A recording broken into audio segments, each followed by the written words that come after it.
Sup chooms, how y'all living? Hope everything is Nova and you're all having a preem week. So, as many of you hair loss witchers know all too well, the hair loss industry is absolutely massive. Just look up anything regarding hair loss treatments online and you'll be bombarded with all sorts of magic potions, pills, programs, and absolute gimmicks that promise to stop your hair loss or even reverse it. Sometimes these products will even be backed by a scientific study or two, or they'll have some convincing looking before and after pictures along with testimonials from satisfied customers. Being that hair loss is an emotionally devastating experience that robs us of our confidence and identity, these products are very, very appealing to someone who has the slaphead curse. The sad news though is that 99% of all these products are complete bullshit. Curing hair loss is one of the biggest scam industries that has ever existed on planet Earth. Now, being a hair loss snake oil salesman used to be easy for a lot of people. You go back to the 1980s, you'll see products like the Helsinki formula that was promoted on infomercials by Robert Vaughn. The Helsinki formula, the internationally acclaimed new product breakthrough. The Helsinki formula promised it could cure hair loss by cleansing the hair follicles, which would then unblock the follicles and allow the hair to regenerate. It was just unplugged, as they would say. The manufacturer of the Helsinki formula answered our questions on how it works.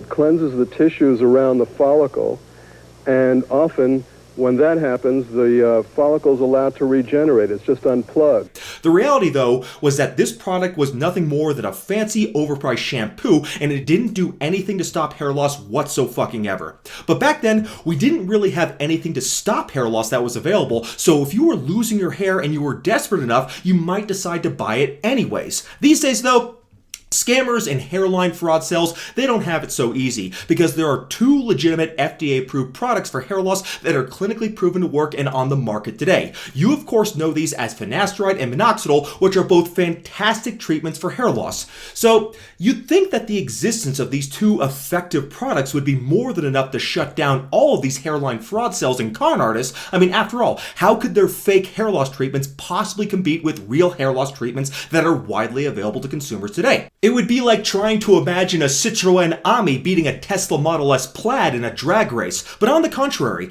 hair loss scammers are even more ubiquitous now than they used to be, and that is all thanks to the internet. The internet allows them to push their scams onto anyone who has access to a search engine and wants to look up hair loss treatments online. Not only are these charlatans still around, many of them are even thriving, and that is because they've changed their tactics in a way that allows them to remain competitive even against legitimate products. So, how do these hair loss scammers manage to do all this? Well, there are at least 4 different types of snake oil salesmen out there, and these scammers use different marketing techniques to make themselves appealing to the average consumer.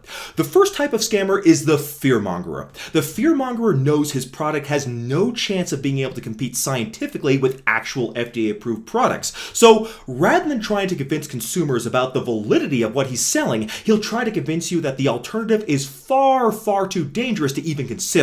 An example of this kind of scammer would be someone like HairGuard or Adagen, who sell a bunch of ridiculous gimmicks and magical potions on their websites, which they know don't work. So, in order to make their hair loss solution seem palatable to consumers, they create videos where they exaggerate the side effects of finasteride and minoxidil. The fearmonger doesn't actually do much to promote his product because he knows that the more exposure he gives it, the more likely people will see it as a scam. So by keeping you distracted about the alleged dangers of legitimate treatments, he'll scare you away from these products in hopes that you'll act in desperation and then turn to the crap he's offering as a viable alternative. The second type of scammer is the both-sider. The both-sider is someone who leaves a good first impression, and that's even to people within the scientific community, since he'll acknowledge legitimate scientific research and sometimes even promote legitimate products themselves. This gives the both-sider a veneer of legitimacy as well as an aura of scientific literacy, which makes him seem reasonable and qualified to speak on complicated scientific subjects. Oftentimes, he'll even have an educational or professional background in scientific research to further fortify his credentials. In this way, he gains the trust of consumers who may be skeptical of other types of fraudsters, since most people don't expect a con artist to have any actual credentials to be able to engage in any real scientific exchange. Unlike the fearmonger, the both-sider will not actively discourage people from using FDA-approved treatments, and oftentimes he'll even defend them. This will give him capital in the hair hair loss industry that he can then use to promote his own bullshit ideas, and people will be much less likely to question him since he's already established an aura of credibility. Most consumers would never expect a snake oil salesman to promote actual legitimate FDA-approved treatments, but sometimes they do. So the both-sider will usually leave a good first impression, like I said, but if you listen very carefully to his rhetoric, it becomes very clear that he may have an ulterior motive. He'll often say something like, sure, finasteride and minoxidil are great drugs, but that's just part of the equation, and there are other natural ways to stop hair loss that big pharma isn't telling you about. So the both-sider, as the name would imply, is someone who tries to have it both ways. When you package a bunch of lies with some truth, the lies become more believable. If you tell people that FDA-approved treatments work, but there are also drug-free alternatives that work equally as well, or at least comparably, then you have a great business model, because there are always going to be hair loss sufferers who will be too afraid to use finasteride and minoxidil no matter what. Rather than lose them as customers by telling them they have no choice, you can still get their business by offering them a false alternative, such as telling them that they can regrow their hair by rubbing their scalps like an idiot for 8 months or so. A very obvious example of someone who would fall under this category of a both-sider would be someone like Rob England or Paul Taylor. Rob England usually promotes the scientific consensus in his videos and articles, and he doesn't try challenging well-established scientific theories. But he'll also offer his own bullshit ideas about stopping hair loss through scalp massages, which would be laughable if they were coming from anybody else. But since it comes from someone who seems intelligent and scientifically gifted, people are much more likely to believe him. Even the most ridiculous and outdated theory imaginable can seem credible if the right person promotes it. And it doesn't get much more ridiculous and outdated than the Bludflow theory, as that theory was debunked literally over a century ago, and I made several videos about that which I'll link below. So the third type of hair loss fraudster is the conspiracy theorist. He is by far the easiest to identify because the axiom of his argument is that the mainstream position is always wrong, so you should listen to him instead. So if any idea or product comes from any organization that is big and powerful, then according to the conspiracy theorist, it must be wrong because the government and big pharma are all ruled by lizard people from Proxima Centauri who fake the moon landing and believe that finasteride is a big pharma plot from Dr. Fauci and the Jews to chemically castrate us, so we'll accept subservience from the deep state who are trying to destroy society with black mermaids, lesbian video game characters, and transgendered beer cans. Not surprisingly, many of these scammers are strongly affiliated with the alt-right and regularly promote white genocide conspiracy theories. The conspiracy theorist doesn't make any effort to actually counter any of the scientific arguments made by people he disagrees with. Rather, he'll try to convince you to ignore the science since you can't trust the people or organizations where the science is coming from. As such, it is almost always impossible to reason with a conspiracy theorist since he thinks everyone who disagrees with him is part of some cabal that is conspiring against him, and he takes a contrarian stance on literally everything.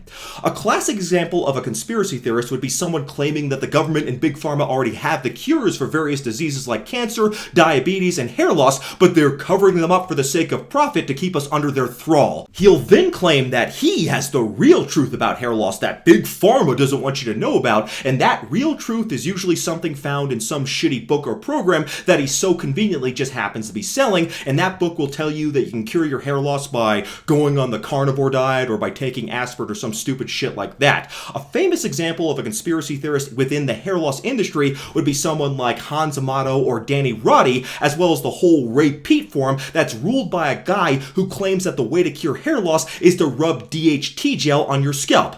That's right, the way to cure androgenic alopecia according to this guy is to increase your DHT levels. No wonder he looks like this.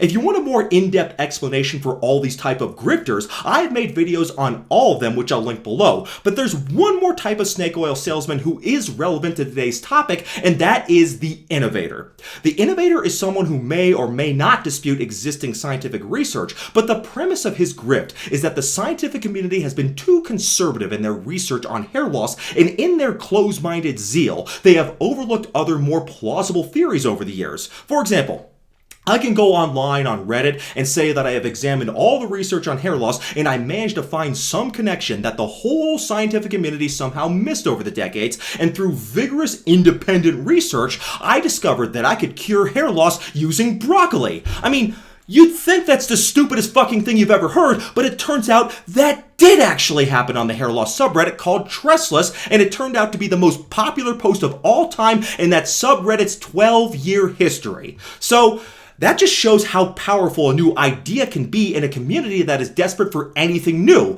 And that doesn't just go for Reddit. Even my own videos on my channel that discuss new ideas often get more views than my other videos, and that's perfectly fine, of course. New ideas are not inherently bad, and there is plenty of room for innovation in the hair loss industry. We are very fortunate to be living in an era where there are so many new promising hair loss treatments being developed. So clearly, innovation per se is not a bad thing at all, but the demand for innovation is something that many snake oil salesmen have exploited. The broccoli post on Reddit is proof that when people are desperate enough for a new treatment, they'll put their skepticism aside if they hear something that they want to hear. That is known as confirmation bias, and it is a concept grifters and con artists have exploited for centuries. So, that's a bit of a long introduction to today's subject, and truth be told, there are a lot more than just 4 types of snake oil salesmen, but I wanted to give a few examples because I think it is important not to just know when you are being scammed, but also to know how you are being scammed. So, that brings us to the latest flavor of the month in the hair loss community, Neostem. So, what exactly is Neostem?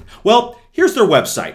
On the website, you see some kind of device that goes on your head. The web page promises 6 times more hair growth than leading drugs with no side effects. Well, that sounds too good to be true, and it probably is, but let's give Neostem the benefit of the doubt here and see how it's supposed to work at least. Well, the website says something about regenerative science, but that's pretty vague. The other thing that stands out on the web page is a link to another page with the title, quote, "Back us now on Indiegogo," unquote. Well, if you click on that link, you go to a site which is similar to a GoFundMe page. On this page, you can see that Neostem has already raised an incredible amount of money, over $700,000, which is at least 13 times higher than their initial fundraising goal of about $54,000. So, this is an incredible amount of support, and if you scroll down the page, it's still not clear at first what this Neostem device actually even does.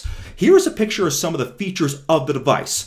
Even though it looks like a schematic drawing, it's still pretty vague. It mentions stem cell reactivation technology, personalized stimulation, full scalp coverage, no nasty side effects, and it says it is highly accurate. When it says there are no nasty side effects, it further adds that it doesn't interfere with your hormones. So this obviously is a swipe at finasteride since it is playing on the unfounded fears people have about that drug's side effect profile. On the contrary though, clinical research proves that side effects from finasteride are rare, and if they do happen, they usually go away on their own with continued use, or they can be mitigated through dose titrations. I talk about that in my optimal dose of finasteride video that I'll link below. So anyways, this initially sounds like a fear-mongering type of scammer, but what we're actually dealing with here, chooms, is the 4th type of scammer, which if you remember from my introduction, is the innovator scammer. That is because the person behind this device is trying to tell people that he's come up with a solution to hair loss that no one else has ever thought of before. So, who is the person behind Neostem? Well, the Neostem device is the brainchild of a researcher named Dr. Carlos Chacón.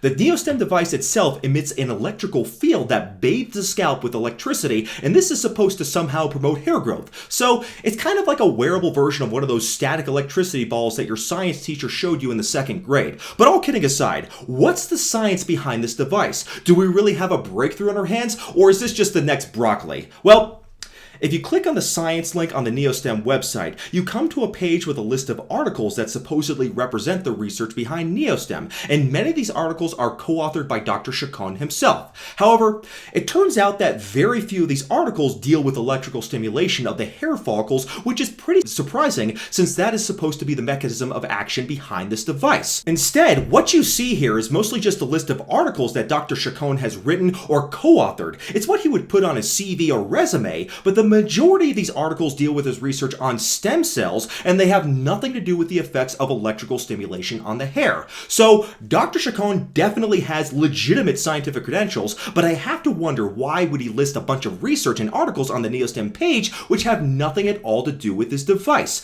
Maybe he just somehow feels that he needs to show some of the credible research he's done in the past, since the title of doctor has sadly been tarnished thanks to unqualified people unjustly appropriating the title for themselves. However, Here at the Haircafe Institute of Scientific Research, we pride ourselves on our integrity, and that is why we don't just accept scientific statements based on authority. Instead, we like to look at the actual science underlying hair loss treatments. So, what is the science behind a helmet that emits an electrical field? Can a product actually stop hair loss? Can you rejuvenate hair growth? Can it really stimulate hair growth? Well, like I said, almost all the research cited on the Neostem website is just basic research on hair stem cells and has nothing to do with electrical stimulation causing hair growth. In fact, out of all the papers cited in the science part of the website, only 3 of them have anything at all to do with electrical stimulation of hair growth, and none of them were written by Dr. Chacón. In fact, the only human studies of electrical stimulation of hair growth listed there date all the way back to the 1990s. So what we're dealing with here isn't a new idea at all. It's an old idea that is being reheated in the microwave to make it more palatable to modern consumers. It's not too dissimilar to what people like Rob England and HairGuard do when they try to modernize the Bludflow theory and scalp massages. In fact, using electricity as a means to stimulate hair growth goes back even much farther than the 1990s. Pretty much as soon as humans discover how to harness electricity, it was touted as a remedy for all sorts of health conditions. In the late 19th century and early 20th century, ads for using electricity to treat a wide range of health problems from constipation to rheumatism or any other disease were commonplace in society. Of course, if electricity could cure anything, that would have to include baldness as well. So ads for devices to treat hair loss with electricity were almost as common as ads to increase blood flow using scalp massages. So our great-grandparents had to deal with all the same bullshit we're dealing with today, except they had it even worse since they didn't have finasteride or minoxidil or any other treatment that worked for that matter. However, even though people were selling all sorts of quack electrical devices to treat hair loss for decades, it wasn't until the 1990s that people started studying whether or not electricity actually worked for hair loss. Here is the primary article on the use of electrical stimulation for hair growth that was published in 1990. In this article, the authors note that prior to this article, there were only a few studies on the use of electrical stimulation for hair growth, or as these authors called it, electrotrichogenesis. They mention an earlier study of just 4 men, as well as 2 uncontrolled studies involving a total of 65 subjects. So, up until 1990, there were no well-designed randomized controlled studies of electrotherapy for the treatment of hair loss, even though people have been selling these type of devices for about 100 years up until that point. So, in this 1990 study, 73 men with Norwood levels ranging from 3 to 4 were randomized to get an electrical treatment or a sham treatment using this device that looks like a table lamp with a taco lampshade. The subjects got treatment once or twice per week for 12 minutes at a time, in which the head was bathed in an electrical field. Unfortunately, there are no details as to how many volts or amps were used because this was all, quote, held proprietary by the owner, unquote. So maybe this was some kind of high-tech device, but unfortunately, the way the follow-up was done was pretty low-tech.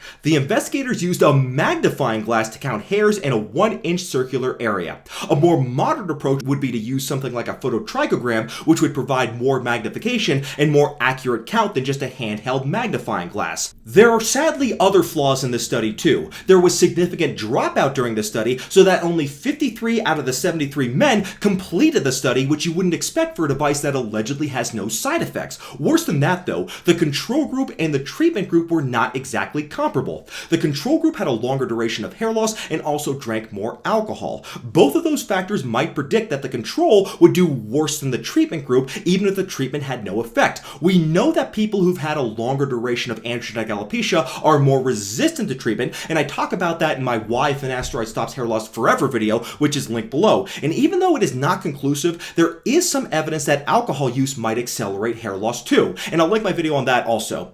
Additionally, the 2 groups started out with significantly different hair counts at baseline. There was an average of 91 hairs in the test area in the treatment group versus 111 hairs in the control group at baseline. The underlying point with all of this is that the randomization was not very successful in creating comparable groups, which certainly could have affected the results. So, this table here shows the results. There was more hair growth in the treatment group, which is labeled Group A, than in the control group, labeled Group B, though it's interesting that there was a significant placebo effect from this therapy, since the Group B control group also had a gain in hair counts of 28 hairs versus 60 hairs in the treatment group. So this is a relatively small study using a proprietary electrical device in a study population with a pretty large number of dropouts, and where the study groups were not completely comparable. In addition, the means of measuring hair hair counts with a magnifying glass was pretty primitive. So you'd hope that there would be better research in this to support the science behind this Neostem device, so let's see what else there is out there.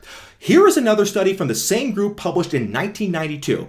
This one was just a report on the same subjects in the first study with further follow-ups. This showed continued improvement with electrical therapy, but it's the same study population as the first study with the same flaws, which even these investigators realized were present in their own study, since they admit that the magnifying glass probably wasn't the best way to assess objective hair counts. So what we really need here, chooms, is more independent data in order to confirm or overturn this initial flawed study. Certainly the investigators expected further larger studies that were coming soon, as they say, quote, "Presently underway are multi-center controlled trials in both men and women with larger sample sizes and utilizing computer-assisted hair counts rather than visual counts," unquote. Well, it has been 31 years since then, and these large, multi-center, randomized controlled studies still have not yet materialized. I suspect that could be because people haven't been able to reproduce the favorable results of the original studies, and therefore they realized it was a dead end. Well, maybe I'm jumping the gun here. There is another study on electrical stimulation and hair growth that is mentioned on the Neostem website. It is titled, quote, "Self-activated electrical stimulation for effective hair regeneration via a wearable omnidirectional pulse generator," unquote. Well, this sounds more like it. This sounds like some kind of helmet that is worn just like the Neostem device. So let's go ahead and take a look at this device that they used in the study. Wait a minute. This is just a goddamn mouse study. You'd think that with the helmet involved it would meet human subjects, but no, they actually developed a cute, tiny electrical helmet that the mice wear. Oh, that is so cute! But this isn't a human study at all. It is serving as the foundational research for a product that is designed for humans. Now, as silly as this is, I wouldn't actually have a problem with this if there was some actual human follow-up data, but there isn't any. This mouse helmet study is the best we've got, and Dr. Chacón is already trying to sell this device. In the context of rodent studies, it's actually not a bad study at all. It comes from China and the University of Wisconsin. The investigators in this study found that electrical stimulation increased some hair growth factors like VEGF and keratinocyte growth factor. And there did seem to be an effect of the electrical field on hair growth compared to a control group, a vitamin D group, and a minoxidil group. They also found that the effects peaked at a field strength of about 3 volts per centimeter, while higher field strength actually saw the hair growth effect decrease. So that's an interesting study, of course, but it is still just a mouse study, not a human study, and there are a lot of differences between mouse hair and human hair, such as the fact that mice have 7 different types of hair versus just 2 types for humans, and the fact that mouse skin is different from human skin in thickness and stiffness, as well as many other differences. Well, we have one more study, and this one comes from Good Korea, which you'd think would be a good thing since every hair loss witcher knows that Good Korea is the hair loss research capital of the entire world. They also make some of the coolest cars in the world, and I should know because I now drive a Kia EV6 GT, which is a good Korean car. My wife's boyfriend bought me a Kia EV6 GT! So fucking cool!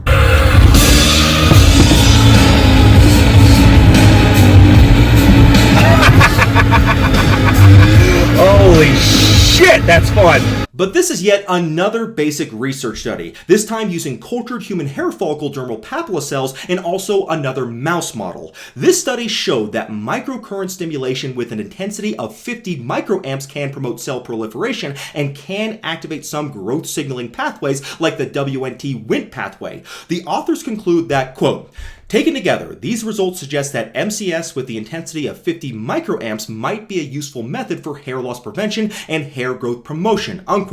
So this is more cell and rodent data suggesting a benefit from electrical stimulation on hair growth, and that's all fine and dandy, but where is the damn human data other than the small, flawed studies done in the 1990s that we already went over? Well, on the Neostem website, we see unpublished data from a study that Dr. Chacón did himself using his Neostem device. This pilot study enrolled just 22 men with Norwood levels ranging from 2 to 6. The study lasted for 6 months. This graph here shows the results of the research, and it seems to indicate that Neostem is even better than finasteride or minoxidil. However, the data on finasteride and minoxidil is actually from studies done in 2000 and 2003, not from this pilot study.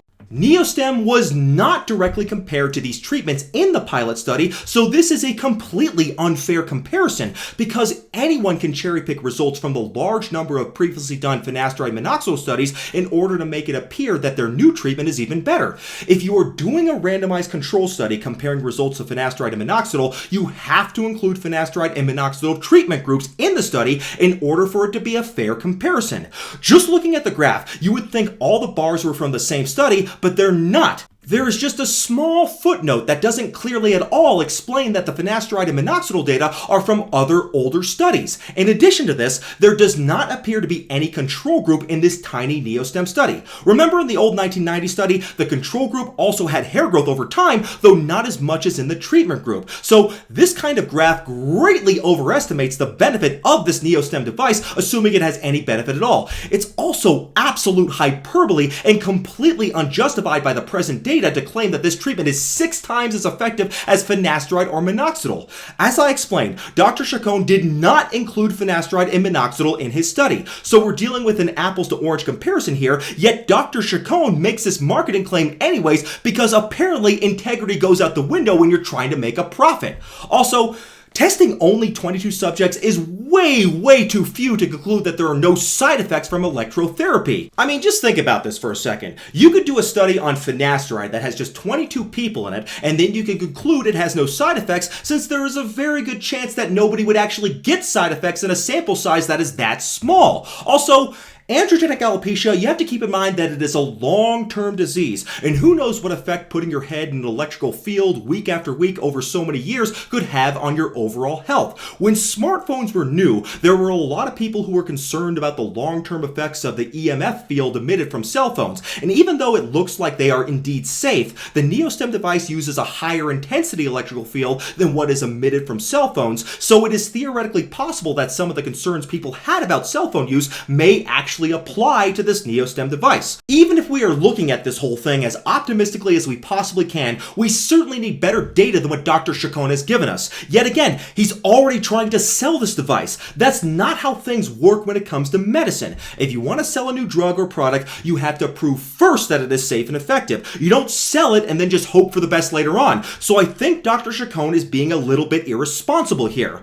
What Dr. Chacón is essentially doing is that he's basically raising money to build his business in order to sell his device. What he should be doing, though, is raising money for better research. He should use that $700,000 to fund a well-designed randomized control trial, just like investigators back in 1990 wanted to do. There's simply not nearly enough human research at this point to justify investing hundreds of thousands of dollars to build these devices, which may not do anything at all and could even possibly be dangerous. What's funny about this is that with the amount of money Dr. Chacón has raised so far, he actually could fund a fairly large randomized control trial, one that has better parameters than the pilot study he did himself, and one that uses better and more objective measurements than the research done in the 1990s. I don't think he's going to do that though, because people are already very hyped up about this product, and the worst thing they can do from a profit perspective is fund a study that proves this product doesn't work. In order to make money though, he doesn't have to prove it works, he just needs people to believe that it works and give him money, and that's why I think what he's doing here is pretty damn unethical. He also trashes traditional therapy like finasteride by claiming his therapy is 6 times more effective and has 0 side effects. He has not come anywhere close to establishing this claim.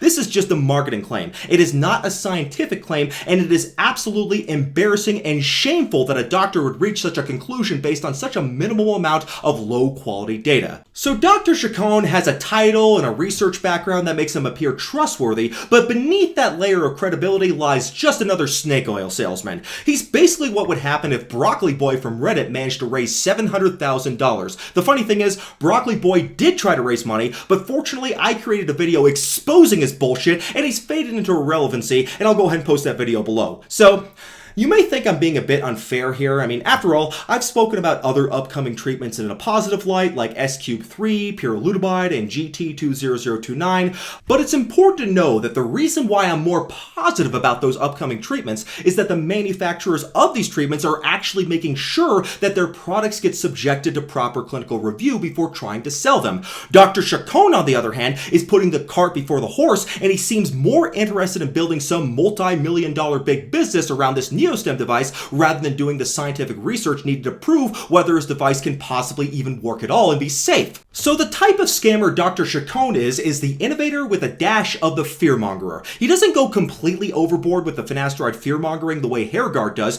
but it is clear that he wants to gaslight us just enough so that consumers will consider his product as a safe and effective alternative. He's forgetting something though. Finasteride underwent clinical review and testing before it was put on the market, and that clinical research concluded that finasteride is effective with only a small chance of side effects. Dr. Chacón, though, he wants to skip that process entirely, yet he has the gall to claim that Neostem is both more effective and safer than finasteride. How gullible does this guy think we really are? Well, unfortunately, he has raised $700,000, so maybe the hair loss community really is as dumb as he thinks it is. So, anyways, if you're thinking about donating to this guy, please don't. And if you already have, then try to find a way to get your money back because this guy is laughing all the way to the bank at your stupidity. So, if you need any more evidence that this is a scam, then you don't even need to hear what I have to say. Just read the disclaimer on the Neostem website. Quote, Main Biotech GmbH offers low-risk general wellness products that promote a healthy lifestyle. Neostem's wearable follows the European safety regulations and is not intended to diagnose, treat, cure, or prevent any disease or medical condition. Main Biotech GmbH is not a licensed medical or healthcare provider and has no expertise in diagnosing, examining, or treating medical conditions of this kind. Unquote. Do you know what this means? It means that this damn thing doesn't work at all. See you next time, my fellow hair loss witchers. God bless.